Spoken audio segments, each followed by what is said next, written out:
Hello and welcome back to the official YouTube channel of Desire to Learn. So this will be your second part of plant physiology जिसमें हम लोग photosynthesis and respiration जो है उसको discuss करेंगे, ठीक है।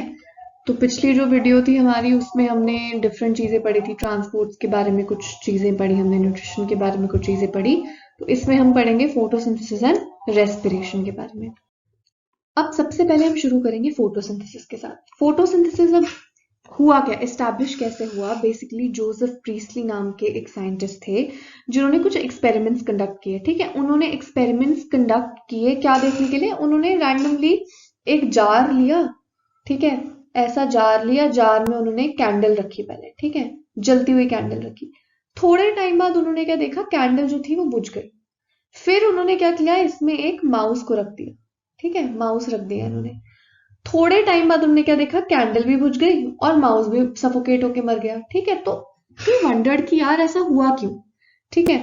उस बेसिस पे उन्होंने एक चीज ऑब्जर्व की कि यार कोई तो ऐसी चीज है जो कि ये माउस और ये कैंडल रिलीज कर रहे हैं जिससे हवा जो है, हवा में कोई तो डैमेज हो रहा है इनकी वजह से। अब now as we know science, हमें क्या पता है कि जो कैंडल है, ठीक है, कैंडल जल रही है, जलने के लिए क्या हो रहा है, कंबशन हो रहा है। उसके लिए आपको क्या चाहिए, ऑक्सीजन चाहिए। कोई भी चीज जलती रहे तब तक रहेगी जब तक उसको ऑक्सीजन मिलेगा। सिमिलरली माउस जो है, माउस ब्रीथ कर रहा है, ब्रीथ करने के लिए आपको क्या चाहिए, ऑक्सीजन चाहिए। अब कैंडल जब जलती है तो वो क्या रिलीज करती है, कार्बन डाइऑक्साइड। सिमिलरली जब माउस ब्रीथ करता है वो क्या रिलीज करता है, कार्बन डाइऑक्साइड। तो जब जार क्लोज्ड है, हवा, नई हवा आ नहीं सकती और पुरानी हवा में ऑक्सीजन बचा नहीं है, नेचुरल सी बात है, फिर कैंडल तो बुझेगी और माउस भी क्या होगा, सफोकेट होगा। फिर उन्होंने क्या किया, इसी एक्सपेरिमेंट में एक ग्रीन प्लांट, एक मिंट का लीव ऐड कर दिया, ठीक है। जब उन्होंने मिंट का लीव ऐड किया तो उन्होंने क्या ऑब्जर्व किया कि इस बार जो है ना माउस मरा ना कैंडल बुझी।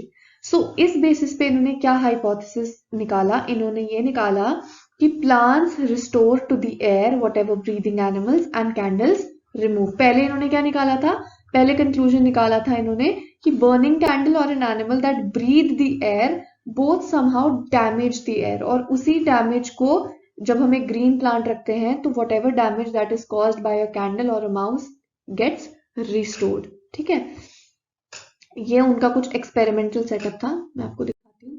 पहले उन्होंने क्या किया, एक माउस और एक कैंडल रखा, ठीक है।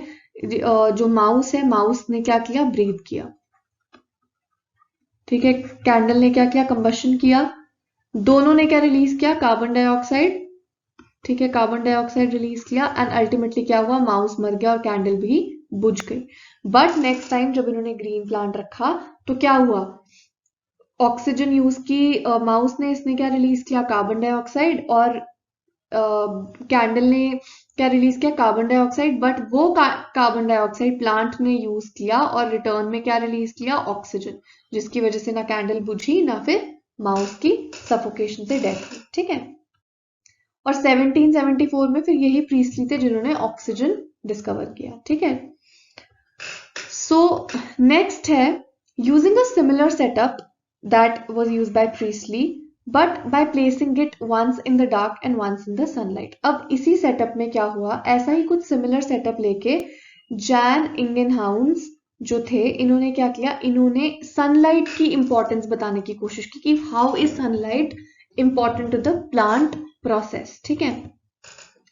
तो इन्होंने क्या किया, इन्होंने एक एक्वेटिक प्लांट लिया, ठीक है, और उसको ऑल्टरनेटिवली एक बार सनलाइट में रखा, ठीक है, और एक बार उसको डार्क में रखा। तो जब उन्होंने सनलाइट में प्लांट को रखा ना तो उन्होंने वाटर में क्या देखे, बबल्स, ठीक है, बबल्स देखे उन्होंने। और फिर उन्होंने क्या कंक्लूड किया कि ये जो बबल्स हैं ये किसके हैं, ऑक्सीजन के बबल्स हैं, ठीक है।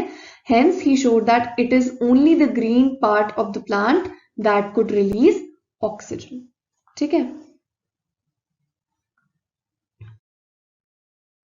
ये इनका एक्सपेरिमेंट था। ये इन्होंने ग्रीन, पहले जो green part of the plant है ना, green part of the plant, इसको डार्क में, डार्क में बेसिकली रखा, एंड दूसरा जो प्लांट था उसको लाइट में रखा। लाइट वाले में ऐसे बबल्स रिलीज हुए, तो इससे इन्होंने क्या कंक्लूड किया कि जब भी आप किसी ग्रीन प्लांट को सनलाइट में रखोगे वो ऑक्सीजन रिलीज करेगा। यहां से कॉन्सेप्ट आपका आया फोटोसिंथेसिस का, ठीक है।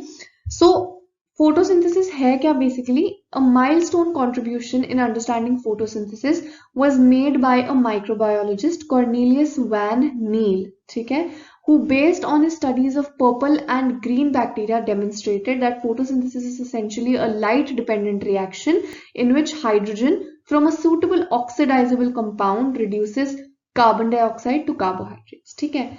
सो बेसिकली ये जो कॉर्नेलियस वैन नील थे, इन्होंने क्या किया, इन्होंने भी कुछ एक्सपेरिमेंट्स परफॉर्म किए, पर किस पे किए इन्होंने एक पर्पल बैक्टीरिया पे किए और ग्रीन बैक्टीरिया पे किए। तो ग्रीन बैक्टीरिया में मैंने आपको क्या बोला था कि इनमें क्लोरोफिल जो होता है वो साइटोप्लाज्म में प्रेजेंट होता है, वेसिकल फॉर्म्स में प्रेजेंट होता है, ठीक है, ये डिस्कस कर चुके हैं हम। तो इन्होंने क्या डेमोन्स्ट्रेट किया कि फोटोसिंथेसिस एक ऐसा प्रोसेस है जिसमें क्या होता है, लाइट डिपेंडेंट है। क्या है? लाइट डिपेंडेंट है, मतलब सनलाइट की प्रेजेंस में ही होगा, ठीक है, सनलाइट की प्रेजेंस में ही होगा, जिसमें क्या होता है कि कोई भी एक ऐसा कंपाउंड होता है, कंपाउंड समझते हो ना, दो, जब एक से ज्यादा एलिमेंट कंबाइन होते हैं आपस में, उनको हम क्या बोलते हैं? कंपाउंड बोलते हैं, ठीक है, स्टेबल फॉर्म में। तो कोई भी ऐसा कंपाउंड, ठीक है, कोई भी ऐसा ऑक्सीडाइजेबल कंपाउंड जिसमें हाइड्रोजन प्रेजेंट होता है, वो और CO2 साथ में मिलके क्या बनाते हैं? आपका कार्बन डाइऑक्साइड और साथ में कार्बोहाइड्रेट्स आपके बनाते हैं, ठीक है। तो ग्रीन प्लांट्स में, इन green plants H2O is the hydrogen donor. हम बोलते हैं ना कि फोटोसिंथेसिस में हम क्या बोलते हैं कि क्या होता है आपका, water plus carbon dioxide in the presence of sunlight and chlorophyll क्या रिलीज करते हैं? कार्बोहाइड्रेट्स प्लस ऑक्सीजन, ठीक है, यही रिलीज करता है। तो बेसिकली यहाँ पे क्या हो रहा है, ये जो हाइड्रोजन है, ये जो वाटर है आपका, इससे आप वाटर क्यों आ रहा है? ये क्योंकि वाटर में आपको क्या मिल रहा है? हाइड्रोजन मिल रहा है। क्या मिल रहा है आपको वाटर से आपको मिल रहा है हाइड्रोजन, और फिर साथ में कार्बन डाइऑक्साइड मिलके ये सनलाइट की प्रेजेंस में क्या बना रहे हैं? Carbohydrates and oxygen. वही ऑक्सीजन रिलीज होके एयर में आपको ब्रीदिंग में हेल्प करता है, ठीक है। सो some organisms do not release oxygen during photosynthesis। अच्छा, अब क्या है, अब ये नोटिस करो कि हमने कोई एक ऐसा कंपाउंड बोला है जो ऑक्सीडाइजेबल हाइड्रोजन कंपाउंड हो, तो जरूरी नहीं है कि वो वाटर ही हो, ऐसा भी तो हो सकता है ना, सल्फर का कंपाउंड भी तो बन सकता है, राइट। तो जो सल्फर बैक्टीरियाज होते हैं, ये क्या यूज करते हैं? H2S यूज करते हैं in the presence with carbon dioxide in the presence of sunlight. उस केस में ऑक्सीजन रिलीज नहीं होगा, क्योंकि ऑक्सीजन है ही नहीं ना, आपने कंपाउंड में ऑक्सीजन दिया ही नहीं, तो ऑक्सीजन रिलीज ही नहीं होगा।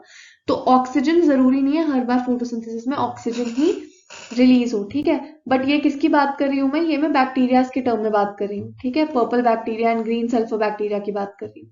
The oxygen product is sulfur or sulfate depending on the organisms and not O2. But this is only true for bacteria जो कि water use नहीं करते हैं, water की जगह कोई और हाइड्रोजन का कंपाउंड यूज करते हैं। Hence, he inferred that the O2 evolved by the green plants comes from the H2O, not from the carbon dioxide.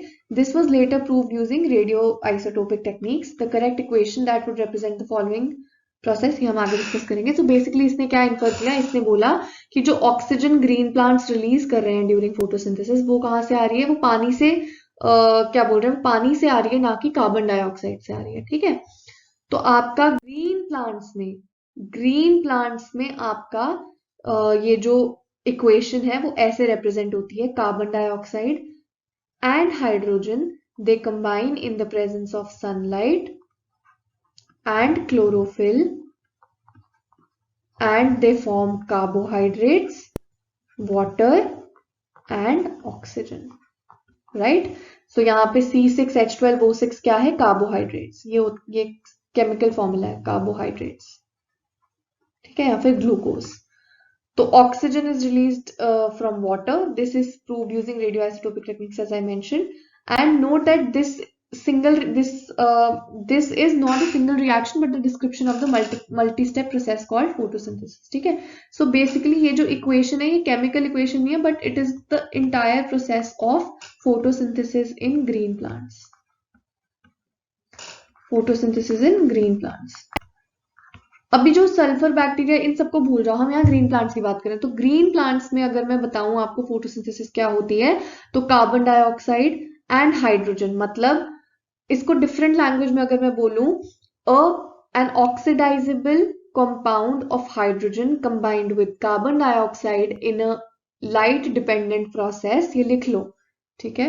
I'll just write it down for you. An oxidizable hydrogen compound, green plants के cases में क्या होता है, water, ठीक है, combined with carbon dioxide in a light dependent reaction gives carbohydrates and oxygen. ठीक है, ये आपका इज अ कॉम्प्लेक्स, कभी कभी यूपीएससी में जो है वो ऐसे कॉम्प्लेक्स लैंग्वेज में भी आपको डेफिनेशन बेस्ड क्वेश्चन दे सकती है, या फिर सिंपल वर्जन इसका यही होगा कि hydrogen combined with carbon dioxide in presence of sunlight gives carbon dioxide या फिर ग्लूकोज एंड ऑक्सीजन. ठीक है, तो अब देखो इसमें क्या है, जैसे ये प्लांट है, ग्रीन प्लांट है, ठीक है, तो क्या हो रहा है, एयर से कार्बन डाइऑक्साइड अंदर आ रही है, राइट. वाटर कहाँ से आ रहा है, रूट्स लेकर आ रहे हैं वाटर, जैसे हमने डिस्कस किया था जाइलम. पहले तो सबसे पहले ऑस्मोसिस से रूट्स एक्वायर करेंगे, फिर ऊपर स्टेम तक कैसे आएगा, थ्रू जाइलम. ठीक है, और यहाँ पे क्या है, यहाँ पे आपका ये सन है, सनलाइट यहाँ से आ रही है, राइट, ये सनलाइट आ रही है यहाँ से, और निकल क्या रहा है बाहर, ऑक्सीजन निकल रहा है. ठीक है, तो कार्बन डाइऑक्साइड हवा से आ रही है, वाटर नीचे रूट्स प्रोवाइड कर रहे हैं, सनलाइट की प्रेजेंस में हो रहा है, और रिलीज क्या होगा आपका, ऑक्सीजन और कार्बन डाइऑक्साइड, ग्लूकोज, जो कि प्लांट को फ्लोएम जो है डिफरेंट पार्ट्स में प्रोवाइड करेगा फॉर वर्किंग. नेक्स्ट है फैक्टर्स अफेक्टिंग फोटोसिंथेसिस. सबसे पहले light, carbon dioxide concentration, temperature and water. ठीक है, these are the factors that affect your photosynthesis. तो ये फैक्टर्स आपको चारों के चारों लर्न करने हैं. ठीक है, these are the factors that affect photosynthesis. Next आता है आपका रेस्पिरेशन. रेस्पिरेशन ने पहले भी आपसे डिस्कस किया. रेस्पिरेशन को बहुत सारे लोग ब्रीदिंग समझते हैं, बट ये this is not exactly the scenario. Respiration एक ऐसा प्रोसेस है जहां पे आपके फूड मटेरियल्स जो हैं वो ब्रेक डाउन होते हैं. फूड मटेरियल्स जिस प्रोसेस से आपके ब्रेक डाउन होते हैं टू रिलीज एनर्जी, उसको हम बोलते हैं respiration. The mechanism of breakdown of food materials within the cell to release energy and the trapping of this energy for synthesis of ATP is called respiration. ठीक है, अब क्या होता है, रेस्पिरेशन की इक्वेशन क्या होगी, जो फोटोसिंथेसिस से ग्लूकोज प्रोड्यूस हुआ, वो ग्लूकोज ऑक्सीजन के साथ मिलकर क्या रिलीज करेगा, कार्बन डाइऑक्साइड, वाटर और एनर्जी. ठीक है, तो ये आपका क्या होगा, रेस्पिरेशन का प्रोसेस.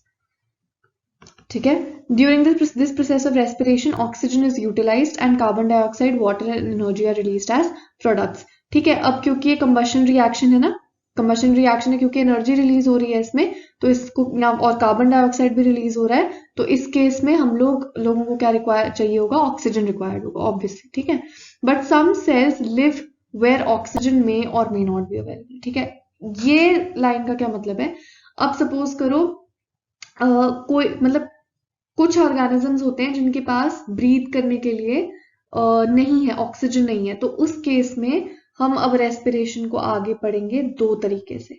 ठीक है, दो तरीके कौन से, एरोबिक और एनारोबिक. तो there are two types of respirations, एक होती है एरोबिक, एक होती है एनारोबिक. एरोबिक होती है, क्या होती है क्या नहीं होती है हम आगे डिस्कस करेंगे, बट प्लांट्स के लिए जो है आपकी एरोबिक रेस्पिरेशन ही कंसिडर करोगे आप. ठीक है, हमारा कंसर्न मेन एरोबिक रेस्पिरेशन का ही है. जब हम प्लांट्स हायर ग्रीन प्लांट्स की बात करते हैं तो हम एरोबिक रेस्पिरेशन को ही मद्देनजर रखेंगे. तो कोई अगर आपको प्लांट्स के रिस्पेक्ट में रेस्पिरेशन पूछे तो यही इक्वेशन है, glucose plus oxygen releases carbon dioxide, water and energy. But respiration in general कितने तरह की होती है, दो तरीके की होती है. एरोबिक रेस्पिरेशन वो रेस्पिरेशन है जो कि in the presence of oxygen होती है, जैसे कि प्लांट्स की. ठीक है, और साथ में क्या रिलीज होता है, carbon dioxide, water and large amount of energy in the form of in the substrates. ठीक है, now this type of respiration is the most common in higher organisms and takes place in the inner membrane of mitochondria. अब confuse नहीं होना है। Photosynthesis कौन सा process है? Photosynthesis एक ऐसा प्रोसेस है जिससे प्लांट्स अपना फूड बना रहे हैं, और उस प्रोसेस में ग्लूकोज यानी फूड के साथ आपका क्या रिलीज हो रहा है? ऑक्सीजन। ठीक है, but on the other hand वो जो फूड प्रोड्यूस हुआ है उससे एनर्जी जो एक्वायर होगी, उस प्रोसेस को क्या बोलते हैं? रेस्पिरेशन। और इस केस में हम एनर्जी के साथ क्या रिलीज करता है ग्रीन प्लांट? Carbon dioxide. ठीक है, और कौन से टाइप की रेस्पिरेशन होती है ग्रीन प्लांट्स में? हायर ग्रीन प्लांट्स में एरोबिक रेस्पिरेशन यूज होती है। कहाँ पे होती है ये? इनर मेम्ब्रेन ऑफ माइटोकॉन्ड्रिया में। क्या क्या रिलीज होता है इसमें? कार्बन डाइऑक्साइड, वाटर और energy in the form of ATP. दूसरे तरह की रेस्पिरेशन कौन सी होती है? दूसरे तरह की रेस्पिरेशन होती है एनारोबिक रेस्पिरेशन। एनारोबिक रेस्पिरेशन का मतलब क्या होता है? विदाउट एयर यानी विदाउट ऑक्सीजन। तो वो रेस्पिरेशन जो विदाउट ऑक्सीजन की एब्सेंस में प्रेजेंट हो टू प्रोड्यूस एनर्जी, उसको हम क्या बोलते हैं? Anaerobic respiration. ठीक है, therefore this type of cellular respiration does not use oxygen to produce energy. ठीक है, अब क्या होता है? Sometimes there is not enough oxygen around some organisms to respire, but they still need to survive, right? तो ये कहाँ पे होती है? आपकी साइटोप्लाज्म में होती है। वो कहाँ थी? Inner membrane of mitochondria. ठीक है, अब आपका ये this is not very important. अब जब आप एनारोबिक रेस्पिरेशन की बात करते हो प्लांट्स में, अब मैंने आपसे क्या बोला? जो हायर प्लांट्स होते हैं ना, हायर प्लांट्स वो तो एरोबिक रेस्पिरेशन फॉलो करते हैं, बट अब कुछ लोअर प्लांट्स है ना, जो हमने शुरू में पढ़े थे। ठीक है, थैलोफाइटा मान लो आप। तो वो कुछ प्लांट्स क्या होते हैं? वो एनारोबिक रेस्पिरेशन परफॉर्म करते हैं, बहुत ही लोअर लेवल के जो प्लांट्स होते हैं। तो एनारोबिक रेस्पिरेशन जब प्लांट्स में होती है तो एंड प्रोडक्ट क्या होता है? इथेनॉल। और अगर एनारोबिक रेस्पिरेशन एनिमल्स में हो रही है तो एंड प्रोडक्ट क्या होता है? Lactic acid. ये क्वेश्चन आता है। ठीक है, what is the end product of anaerobic respiration in animals, या what is the end product of anaerobic respiration in plants? तो ये क्या है? Ethanol and lactic acid. ठीक है, और ये लैक्टिक एसिड आपका कहाँ स्टोर होता है? मसल्स में। ये हम डिस्कस कर चुके हैं। ठीक है, सो ये आपकी मतलब बेसिकली आपका क्या होता है? एनारोबिक रेस्पिरेशन में ग्लाइकोलिसिस होता है और उसके बाद फर्मेंटेशन होती है। फर्मेंटेशन वही दो तरह की होती है, या फिर अल्कोहल जिसमें इथेनॉल प्रोड्यूस हो रहा है, या फिर लैक्टिक एसिड। लैक्टिक एसिड किस में होगी? एनिमल्स में, और अल्कोहल किस में होगी? प्लांट्स में। ठीक है, so this was all about your plant physiology का पार्ट 2, जिसमें हमने फोटोसिंथेसिस और रेस्पिरेशन किया। नेक्स्ट हमारा प्लांट फिजियोलॉजी का पार्ट 3 है, जिसमें हम लोग प्लांट हॉर्मोन्स के बारे में बात करेंगे। ठीक है, प्लांट हॉर्मोन्स पढ़ेंगे। मुझे बोला भी था किसी एक स्टूडेंट ने प्लांट हॉर्मोन्स का, तो प्लांट हॉर्मोन्स हम उसी में पढ़ेंगे। ठीक है, so I hope you guys like this video. Please like, share and subscribe to the YouTube channel, and you can also follow us on the social media accounts of Instagram and Telegram, and you can also check out our playlists of various subjects for much more clarity. I'll see you guys in the next video. Thank you, take care and Jai Hind.